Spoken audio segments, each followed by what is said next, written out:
Welcome everybody to our 5.9 demo series. Today is May 8th, 2019, and we will be providing a webinar focused around disaster recovery backup strategies.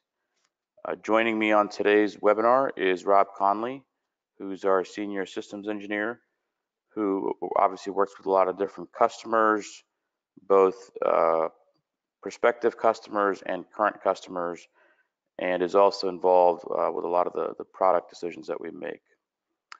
A little bit about 5.9 before we get into the actual webinar and showcase the actual product itself via demonstration.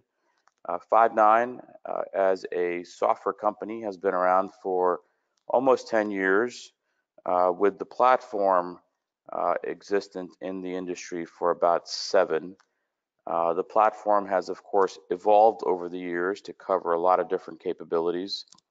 You'll see some of those today, but the goal sort of remains the same. It's to become the leading provider delivering security and management for not only HyperV, which we've, of course, done for many years, but also Azure as well, as customers look and slowly migrate over to a fully hybrid cloud environment. The company has a global footprint with over 1,000 active global customers. As you can imagine, the need for cloud infrastructure management and security software is becoming more and more paramount given the adoption in the industry to move from on-prem to some form of hybrid. And so that need involves a lot of different verticals. And so, of course, 5.9's customer base spans many different verticals: government, finance, digital media, you name it. The companies that we work with are in different types of verticals. And of course, the size of customer also is covered across the spectrum. We've got SMB customers that are small. Let's just say they've got 2 to 3 different hosts. We've got mid-market customers who are, of course, globally dispersed, but small enough to where they only have 1 or 2 data centers. And then, of course, enterprise customers that are large in size with tens and, in some cases, many more data centers across the globe, and all are using our software to manage and secure their cloud infrastructure. Also, about 30 to 35% of our business is focused around service providers, where our software helps them serve their customers and also allows for them to leverage our capabilities and sell those as a service to their customers as well. Given the nature of our Microsoft coverage, we of course have deep Microsoft relationships, both from a partnership perspective via a variety of competencies like Gold Data Center and Silver Cloud Platform, but we also work very closely with Microsoft engineering, program management, are deeply involved with them during different sessions that they do, including last year's Ignite conference, and so on and so forth. As far as the platform itself, the 5.9 platform, you can get a good visual of it here, comprises of what we call a lot of different modules. So you can see towards the bottom, when we talk about Microsoft hybrid cloud coverage, we talk about HyperV, we talk about Azure being covered within the platform. Pretty soon we'll have Azure Stack coverage, which from a feature perspective will be very comparable to the Azure feature set that we have. But as far as the different modules go, you've got migration, you've got management, replication, monitoring, optimization, backup, which is the core focus of today's session, administration, so really role-based access control, and then of course security that I mentioned a couple times. These modules are what we deem as being critical for a day-to-day systems administrator to do their job. Instead of bouncing around into different products, whether it be system centers, a suite, and distinct products or third-party products, the goal of 5.9 is to provide both operational efficiency and cost efficiency for our customers and actual users. And we do that by consolidating all these different capabilities, yet still giving you the depth that you need to do your day-to-day job, and laying that over with a bunch of dashboards and reports. In addition, we also provide REST API support, so customers like yourselves can call our APIs and accomplish the same thing without having to necessarily do it through our interface. The platform, of course, is multi-tenant, provides a different type of interface to get to as far as a Windows Management Console or a web interface. And as I mentioned, it's a very modular architecture. What that means is it really allows for you to grow because the platform's evolving and growing. As the industry evolves, we're able to add new platforms, we're able to add new modules, we're able to add new features, which is extremely beneficial to our customers and will continue to be so going forward. So last slide, today's topic, we're going to effectively cover business continuity, disaster recovery strategies. That's really the core focus of today.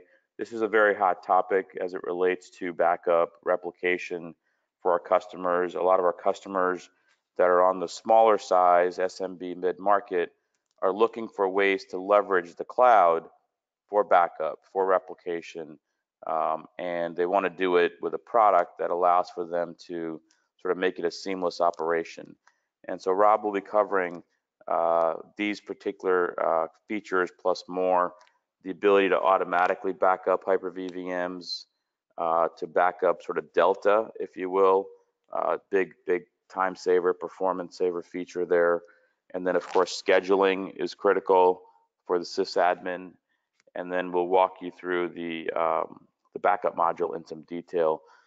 So with that, I'm going to hand it off to Rob, who's going to actually present the webinar today and walk you through the features. So Rob, I'm going to hand it to you. Which are you, team, this one here? I guess you are. See if that you have presenter rights now. Thanks, Vince. Let's see. No, not yet. Now I have it. Thank you. Sure. Thanks everyone for joining us today. What I'm going to do today is show you some of the features that we support around business continuity and disaster recovery. On top of that, I'll show you some of the best practices and some ways that you could enable this within your environments today very easily. I'll also show you how our solution works around some of these goals that companies set in order to make sure that they are prepared for a disaster and have a business continuity plan in place. So first place to just start off, I'm going to show the architecture. One second.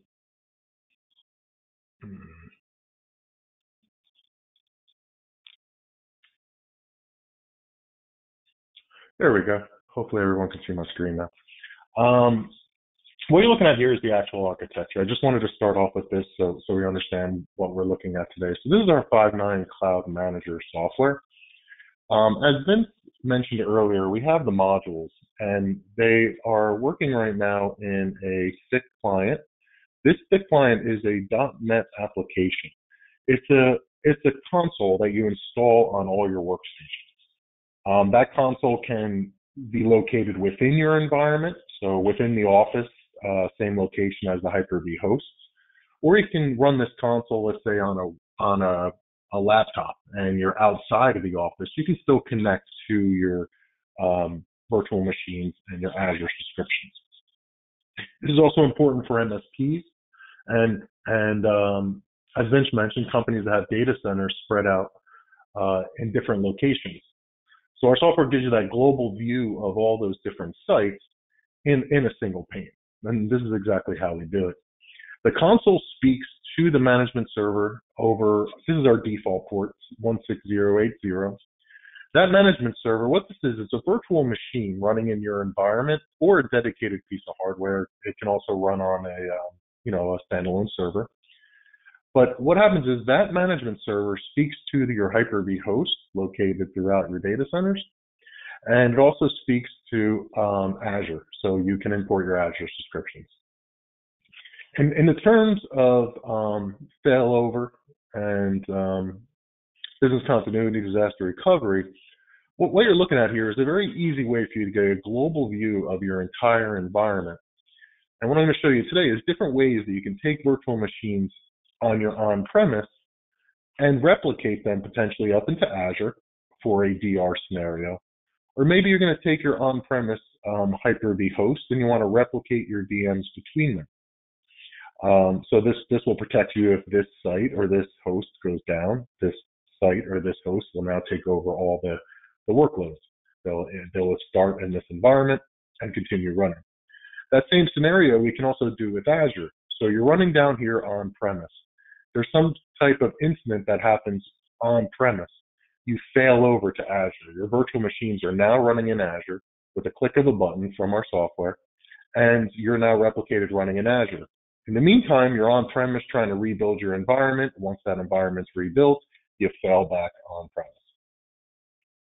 So that's going to give you that business continuity, always running, always available scenario. In that same breath, we're going to do also, I'm going to show you today a way to handle disaster recovery, which basically to me means being able to restore your environment, particularly this is done through backup. So in this example, I'll show you again a global view, how I'm able to view all the backups from my HyperV hosts. I have the ability to back up this HyperV host to a network share, for example, let's say located in a different data center or the same data center. But I also have the ability to take this HyperV host here and back it up to Azure. And when we're backing up to Azure, we're backing up as Azure Blob Storage. This is important because Azure Blob Storage is very inexpensive, and it is a great option from Microsoft, at least when it comes to backing up. If you're unfamiliar with it, I will show you the page here if I have it. Let's see. There we go. So if you're unfamiliar with Azure Blob Storage, it's this right here, these block blobs. So as you can see, it starts at only 0.2 cents per gig. So it definitely makes a great place to go ahead and actually store your data. It's going to store it in a cold tier. So basically, it's just going to sit in Azure on their disks, and when you need that data, you're going to restore it back on-premise. So that's the Azure Block and Blob Storage, which will also show you how we use that today for VR scenarios. So jumping right back into this, and then we'll get into the software. I just want to go through some replication scenarios too. So in this case, we're going to replicate this host to this host. HyperV has replication built in, and that's what our software utilizes. It utilizes the native HyperV replication features. And so what that basically does, it gives you your primary site, which is either a single host or a cluster, and you take the VHD disks, and they can be transferred over the WAN or your local network to a secondary site. This process happens in real time, and you can actually schedule when this process happens. Some clients are also concerned maybe about network saturation.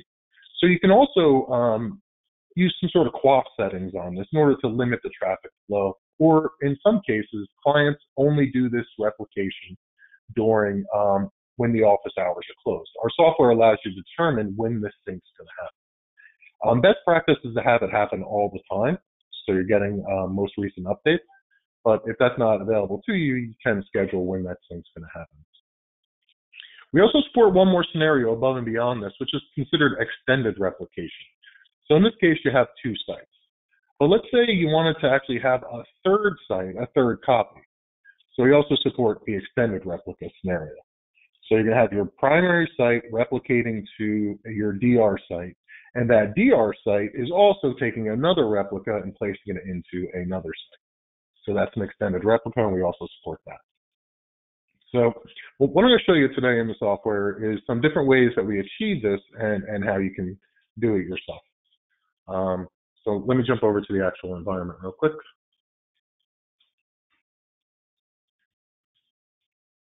All right. So where we're going to start off today is in the virtual lab. This virtual lab is available on our website in the resources section. It allows you to use the software. So some of the same functions that I'm doing today, you'll be able to achieve yourself. You can also install the software locally. It is very easy to install, and requires no changes. We have a trial edition, so you can actually locally try out all these features if you wanted to. So what I'm doing here is I'm logging in. So this is that console application. What I did is I actually just presented the console with my super user account. And what this does, it gives me access to all the environment and infrastructure. Once the actual application loads, you'll see that we have the ability here now to look at my entire environment. This demo environment is pretty small. I just have a single cluster with 2 HyperV hosts in it. So since the topic today is BCDR, we'll start off with the cluster level stuff. So at the cluster level, what's important to have a cluster here is you can take both of these hosts. They're attached to a shared storage device or some sort of shared storage. And now the virtual machines can flow easily between these hosts. So what I'm going to do here is I'm going to take this nano server here, for example. I'll go ahead and start it. So as you can see, if I right click, these are some of the options I get. So this machine, I'm going to start it real quick. And while that machine is booting up, you'll notice that he goes blue. Blue means the machine is actually running. And so if I want this to become a member of the cluster, so if I make this a clustered role by saying add to cluster, what it does now, it gives this VM the ability to flow between these 2 Hyper-V hosts, and it will do it automatically. So what happens, for example, if I pulled the plug out of demo node 1, all the virtual machines on demo node 1 would instantly move to demo node 2 and continue running. So that's an excellent scenario within the local environment. If you ever needed to move a machine, so let's say node 1 was having some issues, I needed to move that machine to node 2, you would right click on it, say move. And in this scenario, we have the option to move a virtual machine doing a live migration. So what that means is a live migration means the machine never goes down. But let's say you don't have shared storage. You can still migrate that machine. You can still move it to another Hyper-V host.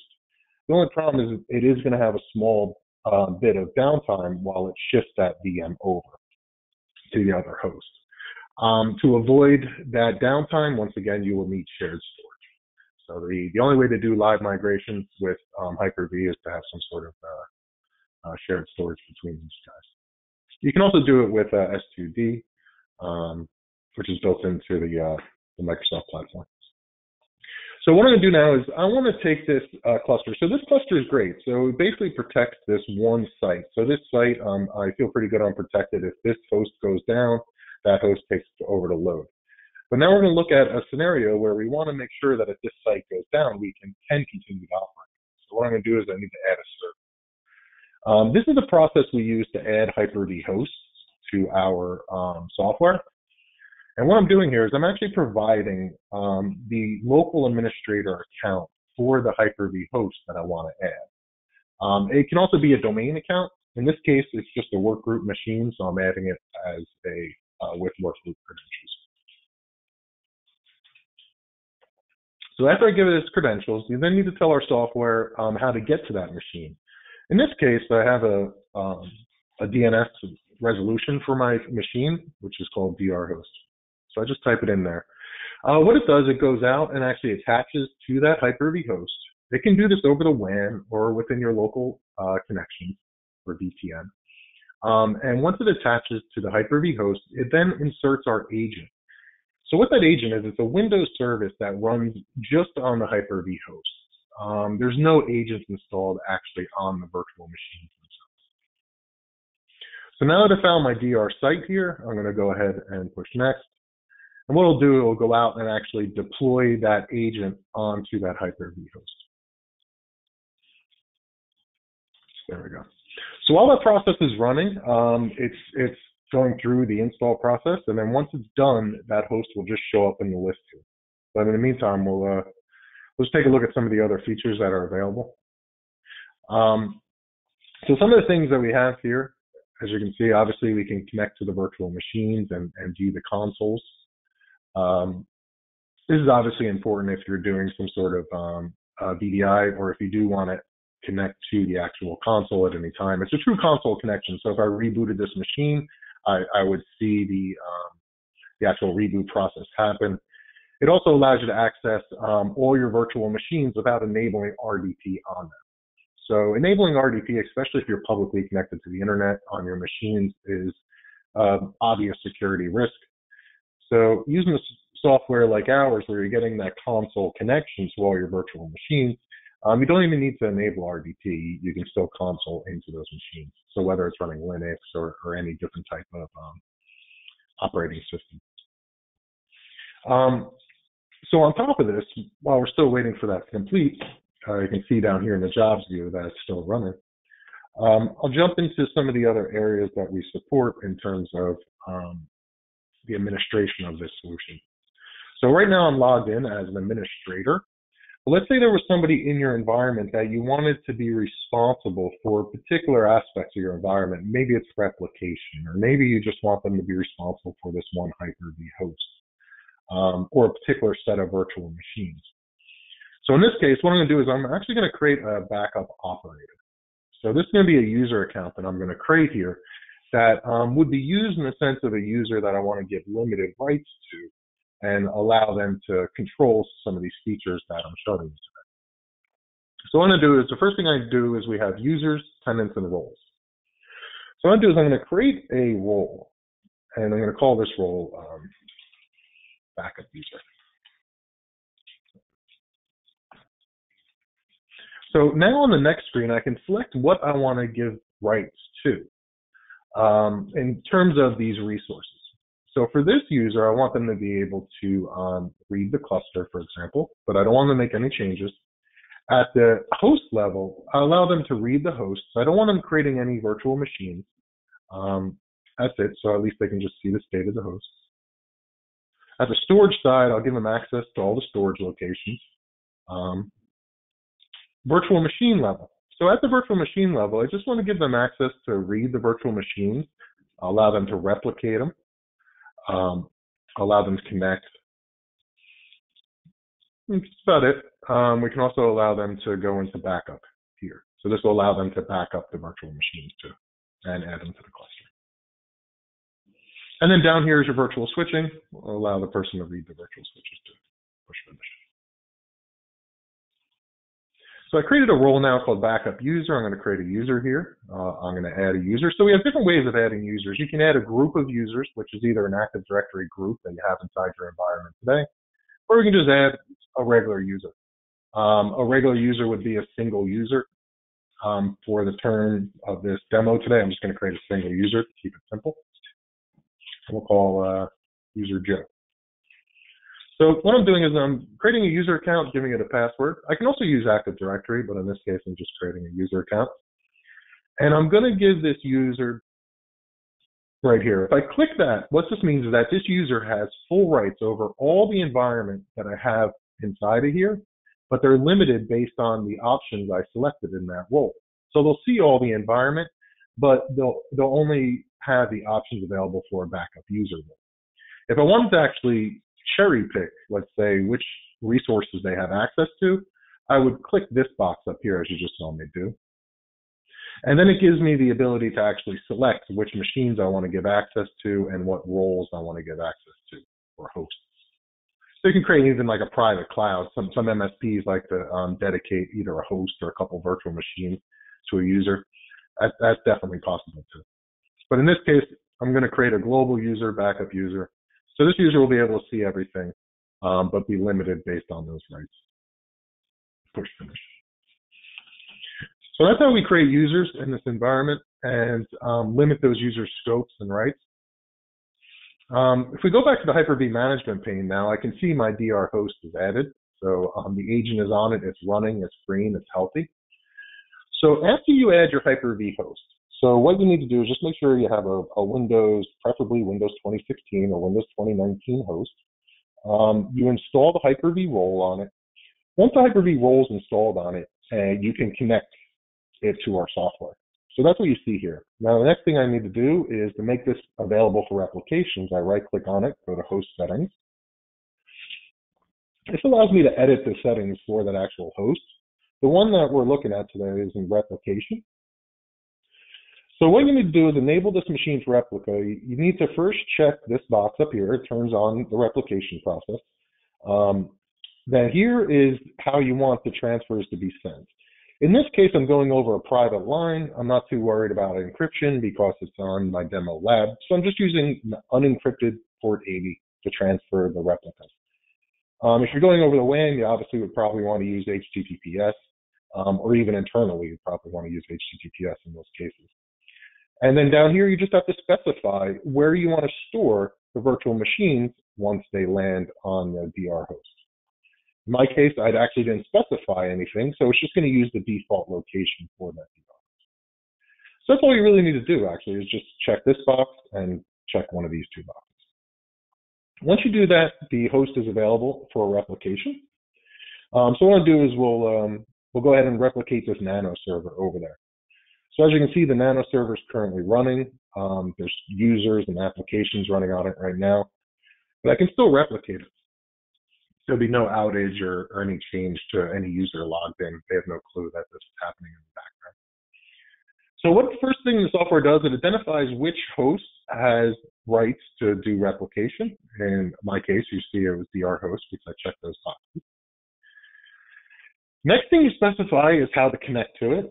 So it already knows I use HTTPS, and I do want to compress the data as it's transferred over the network. Replication of the VHDs. So the server I'm replicating here, the VM Nano server, this server itself has just a single disk in it. If you had more than one disk, you could potentially specify which disks to replicate. So if you didn't want to replicate all your disks. One place where this comes really into play is if you're doing cache drives, maybe. So this is something that I've seen recently, and it's definitely a very smart idea to do if you're doing replications. So what you can do technically is on your virtual machines, you have an operating system drive where you have all your OS and your applications running from. But in addition to that, you add another disk to your virtual machine, and that disk is used for your cache drive, the page file. As we know, page file is consistently changing. So page file is swap, it's consistently moving and changing. Replication's job is to take blocks that change and move them over to the other site. So by specifying a separate disk for your paging, or you can actually exclude that disk in your replications. So what's happening is when that machine is replicated, it's not going to replicate that page and all the changes that are happening within that page file. So you have a lot less replication traffic. Just something to think about. It's not required. It's just something I've been seeing some people do. So I just wanted to share that with everybody on the call today. Additional options. So what the next step is here, it's asking me how often I want to sync the changes. So what this means is every 5 minutes, it's going to send the changes, any changes that are made to VM Nano server down to the corresponding site. Next question is if I want to maintain these recovery points. So maintain only the latest recovery point. What this is telling the hypervisor is that you only care to keep the most recent copy of that virtual machine. So this is going to save a little bit of space potentially, and maybe save some processing power, but not much. But the downfall of this, though, is that if VM Nano server, for example, had bad blocks on it, or maybe it got a crypto locker, that crypto locker is going to go down to your replica within the next 5-minute block, and now you end up with 2 VMs that are crypto, for example. Doesn't do much for your replications. So this down here allows you to actually recover back to any particular time. In this case, it defaults to 24. So that means you can recover back to any time within the last 24 hours. So if I go back to my scenario, if the VM Nano server received your crypto locker, I would then just recover maybe 2 or 3 hours ago before the crypto locker happens. And now I'm back up and running again. So that's what the maintain recovery point. And schedule resynchronization. So what this means is if I select manual, I literally need to right click and manually send the thing. Tell it to start sending the changes. Automatic means it's going to send the changes every 5 minutes throughout the day. and automatic during these hours goes back to what I spoke about earlier, where you might only want these replica changes sent when the office is closed, for example, or maybe when there's less activity. In my case, I'll just use automatic. I'll do it every 5 minutes. It's kind of the best practice. Initial replication. So what this gives you the ability to do is send the initial replica, the first copy. So the first copy is literally we're taking the entire VHD disk and we're copying it over to the DR site. In most cases, that's fine, but what if you have a VM that's maybe 2 terabytes in size? You don't want to potentially send 2 terabytes over your wire for whatever reason. You can seed the initial copy in another method. And so what you do is you basically will take the initial copy and you'll store it onto a disk locally, bring that over to the HyperV host in some other fashion. Let's say you just put it on an SSD drive and ship it over to the new data center and they load it. So that's one way to get the initial 2 terabytes over there without transferring them over the network. In this case, we're just going to transfer the whole thing. And so let's say you're working during the day, but you don't want your replicas to start till later. So you're setting them up all during the day, but you can say that you want it to actually kick off later in the day. In my case, I'll start it immediately. Push next, push finish. So what it's doing at this point is it's going to take the entire disk of that virtual machine, as I can see in my jobs queue here. And it's going to take the entire disk and copy it over to this DR host site while the machine is still running. Here it comes. And then now it's going to just complete that sync. Once the initial sync is done, I will lose this little red icon, which is giving me a warning. If I wanted to see what the warning was about, I can right-click on this replica, go to Replication, and I can view Replication Health. So what this will do is going to tell me how the replica is performing, exactly maybe why I have this yellow warning label right now. And it's telling me that the reason I have the warning label is just because the initial replica hasn't completed. Looks like it's completed. If I hit refresh, the warning symbol should go away. So everything's normal, it's replicating. So what this means is that now VM Nano Server here is actually copying its blocks down here every 5 minutes as things change. This is great because if I lost this entire site, I can easily spin up this VM in this remote site. Some features that look out for in our software would be, this one is kind of important. On the replicas, on the initial, the primary, so this is primary, this is secondary. On the primary machine, if I go to settings, which allows you to actually view the settings of any virtual machine, you'll notice that we have some additional options here now that we've made this a replication server. I just want to go through them with you. The first one is on the network adapters, which is really cool. This failover TCP IP addressing. So basically what this is saying is that when we fail over to the remote site down here, it's going to inject this IP schema into this VM. So if both of your sites can't share the same IP space, when you fail over, you need to make sure that this VM is still accessible over the network. So what it does, it actually will inject these IPs into this network card once you do a failover. And if you ever need to change the replica settings while replication is running, you would do it within the settings, go to the replication tab, and here's all those settings that we set up originally. So if you needed to make any adjustments to it, you can. So this is the way a failover might look. You have some options here at this point. So now we're replicating. There's 2 types of failovers in the case of a disaster. We have what we call a planned failover, and then we have a failover. What a planned failover is, it's exactly that. You're planning for this event. You know this event's going to happen. So what that means is you know this VM is going to go down and you're going to fail over to this other site. So you notice if I right-click on the primary, I go to replication, I'm given the option to do a planned failover. But let's say this site completely just went offline for whatever reason. So the whole site goes offline. So I need to spin this side up. You'll notice if I right-click on the second one, I'm given some different options. I wanted to run through these. First option is failover. So failover means that this site, the primary site, is no longer available, and to turn this thing on instantly. Test failover allows me to actually test if this machine will properly boot. in the case of a failover. So what it does, it actually takes that VM, creates a copy, and attempts to boot it to make sure that it can fail over. Pause the replication if for any reason you needed to pause it. Extended is what we spoke about earlier in the call, where we can extend this replication to another site. I can view the health, or obviously I can remove the replication. So in this case, I just want to show you what a planned failover looks like. So what a planned failover might look like is, you know, this machine is going offline, so you turn it off before the work is about to be done in the center. So I right-click on this machine, and I tell it I want to fail over. I'm going to do a planned failover. So it's going to reverse the replication and start the VM on the other side. So what it does, it instantly fails over that virtual machine, and now it's running in the other side. It should go blue in a little bit. But this gives you that business continuity. So this makes sure that you're always running, always available in the case of some situation where there's a minimal amount of downtime. So they're literally like flipping a switch and you're on in the other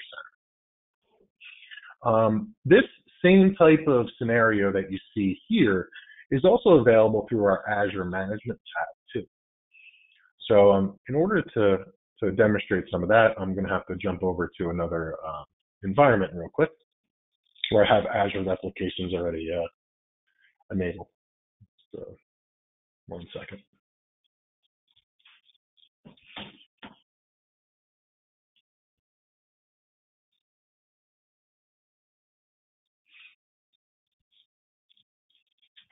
There we go. So what you're looking at here is just another environment. This environment is a cluster that that we run within a remote data center located in New York. And down here is actually another Hyper-V host that is located in a different site. And same idea, I use it for replications. If I wanted to, I could very easily take this Win16 machine right here and replicate it over to the other site, like you saw me do in the other example. But what I wanted to show you here was actually the Azure management piece. So the same scenario that we're using to protect my primary site with replication to off-site, we have that same ability in Azure. So this virtual machine sitting right here, this Windows core, it's currently in a critical state because I haven't updated the replications. But what it's doing, it's actually replicating this virtual machine the exact same way we just saw on-prem, but it's doing it to Azure. So Azure replication allows you to create vaults. And so this is something that is actually done within of Azure. But it works exactly like on-prem. It's taking the virtual machine that's running on-site and creating an always available copy in Azure that you can fail over to in the case of some sort of outage on-premise. And the way this works is, you'll notice that if you click up here, replicate virtual machine, it presents you the different clusters, your recovery vault. You would set this up in Azure. You'd also set up your Hyper-V site in Azure. You would select your target, which is basically where you want to store the virtual machines. And then the networks. So on your VM, you have particular networks configured. This is going to line up those networks for that virtual machine. And then you'd select your virtual machines. In my case, I don't have any. And your replication settings. So the replication settings are exactly what you would see and you're familiar with on the Hyper-V side. So in that case, you are given the option to do certain things like, let's take this TGG1 here. You select which operating system it's going to use, which just type. And you'll see, again, it's 5 minutes, number of recovery points, so you can always go back an hour or two and when to start it. And so what it does, it copies the virtual machines up into Azure. They sit here, and if needed, you can do either planned failovers, like we did on-prem, or you can do a failover. You can test the failovers, and you can reverse replication direction. So once you're done and on-site is back up and running, you reverse your replication direction, and you're back running on-site. So that's a way of utilizing Azure. While your machines are running in Azure, on the Azure Management tab, allows you to easily view your Azure virtual machines, make any adjustments or changes to it. You can import your on-premise virtual machines and bring them into Azure also. So that is the business continuity part of this. So basically that's giving you that business continuity, making sure everything is running, whether you're on-prem and replicating. You have your failover clusters, so machines can easily move and live migrate to different hosts if needed. All these are going to give you that business continuity. As you see, this thing will probably move over to a different host now. Our software selects which host is best, and it'll move it while the machine is actually running. So there it goes. So these are all ways you can definitely make sure everything is running. If we go through into backup now, so if we go into disaster recovery, I want to show you how exactly we work with backup. So backup is very important. Obviously, you want to back up your virtual machines. A lot of times when it comes to backup, the question more is where to store the backup. Because if we store the backup in the same site as the Hyper-V hosts, we are given one big benefit: speed and ease. It's located in the same site. We can easily move that data, back up that data, and the box is right next to you. If there's anything wrong with the backup server, you can easily administer it. But in this case, that's obviously not the best either, because if there ever is a complete outage, let's say a tornado came through and blew out this site, you're also going to lose your backups. So when it comes to disaster recovery, I want to show you some methods that we support, which I suggest that you attempt to implement yourself if possible. So what I'm going to do here is I'm going to create a backup of this Gen 1 VM. First thing I'm going to do is I'm going to name my backup. We'll call it a Gen 1 VM. In this case, if I'm backing up just one virtual machine, I can encrypt the backups, and I can compress the backups. Encrypted backups are important if you have, some of the reasons to encrypt your backups are kind of obvious. If someone ran out of the building with your backup drive, they have all your data. That's one. The other would be if you're moving these backups off-site over the WAN or some sort of unencrypted connection. Someone could potentially intercept that traffic. And so that's the purpose of encryption, obviously. Depending on how you're storing your backups, you might want to use that. And compression. Compression will compress the backups down while they're sitting on the disk. So virtual machines. So here I can actually select all my virtual machines. If I wanted to, I can select just all the machines in the host, or I can select just my Gen 1. Next is on-premise. So where do I want to store that backup? So on-prem, we give you a couple options. You can either store it in a local disk. So I could literally, if I had another disk inside demo node 1, I could back it up to that. I could back it up to maybe an iSCSI or some sort of NAS device, or just a Windows share, a folder on a Windows box that has been shared. So our backup supports native volumes. We don't create disk blockers or anything like that. The other great thing about using native volumes, you can then take care of other native, you can use different native tools in order to do different things with your backups. For example, data dedupe.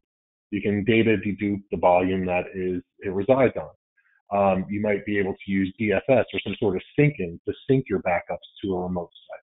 All this is possible now because we're using native backups. So you can just utilize a lot of the built-in Windows features. So in this case, I'm just using SMB Store. Here's the Azure part.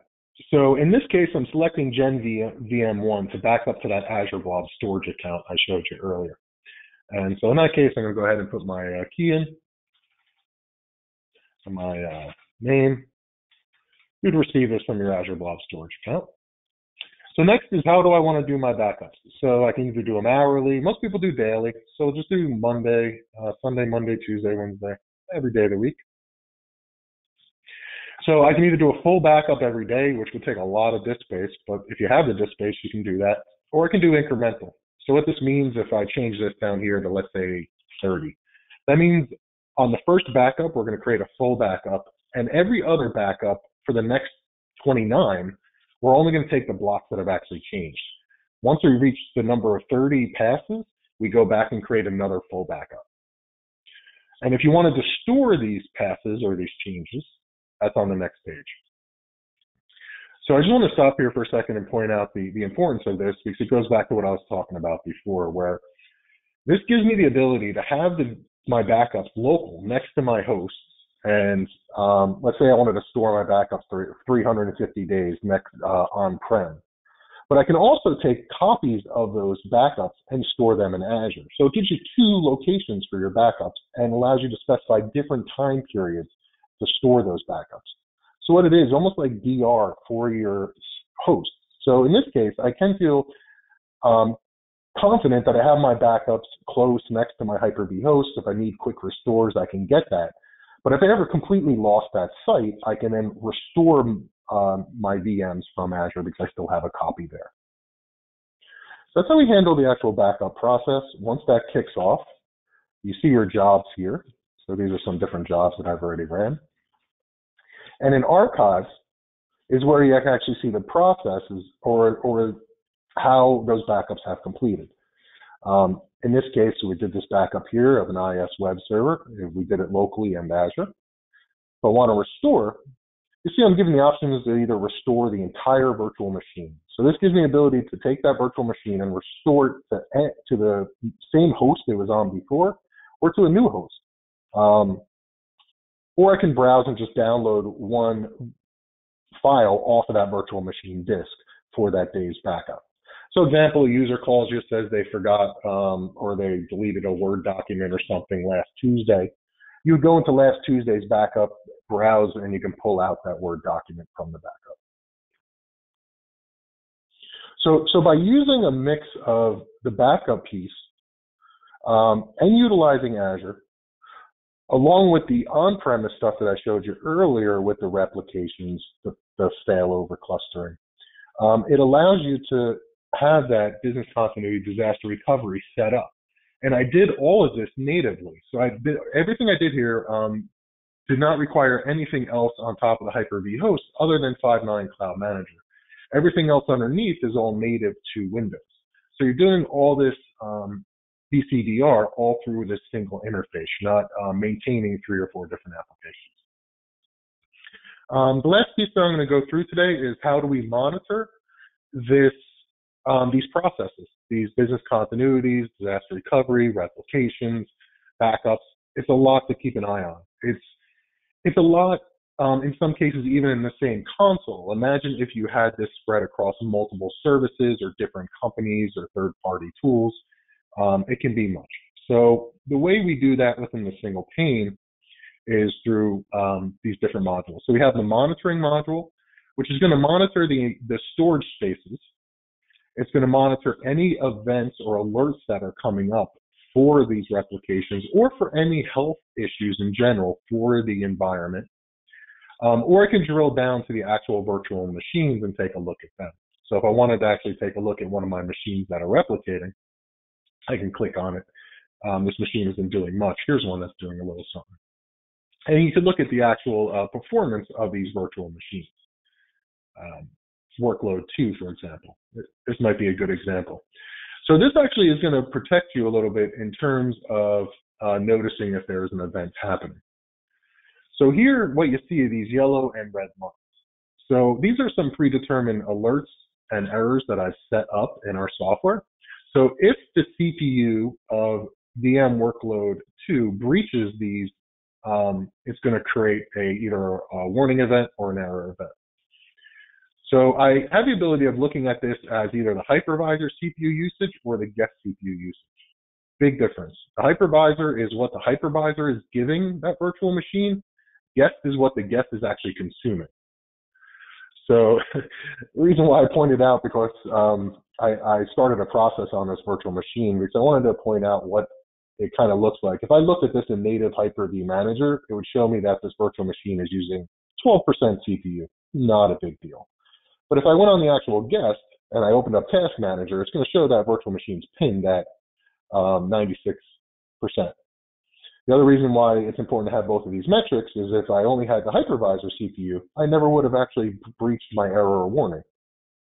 Instead, the guest CPU breached it, and I got the event. I can also go back in time and try to identify when this actually happened. I go back to the past day, it wasn't in the past day, past month. I can determine when these events actually start and what causes them. So that's one way you can kind of keep an eye on your environment. This is an example of just something that breaches instantly. Sometimes you might get an event that will trigger a warning. You take a look at it before it actually becomes an error event. But that same process, as you can see, we run across the board here throughout the entire environment. And the reporting section is going to give you some details about the actual environment itself. And so the reporting is just going to show you different details about the environment, how you're utilizing them. You have different system status and zombie reports. These will help you. But when it comes to replication and DR, some of the things that are really important is keeping an eye on your disk space usage over time. Make sure, because everything that you put in site A, you're going to have to replicate to site B, and along with the VM sprawl report. So what I'll do is I'm going to go ahead and wrap up here with the actual demo part. I'll pass back to Vince for questions and to wrap everything up. I hope I was able to demonstrate some great business continuity disaster recovery solutions for you today. Okay, great. Thank you, Rob. We have a couple questions, so let's get those out of the way. Is HyperV HCI and Microsoft SSD fully supported? Yes.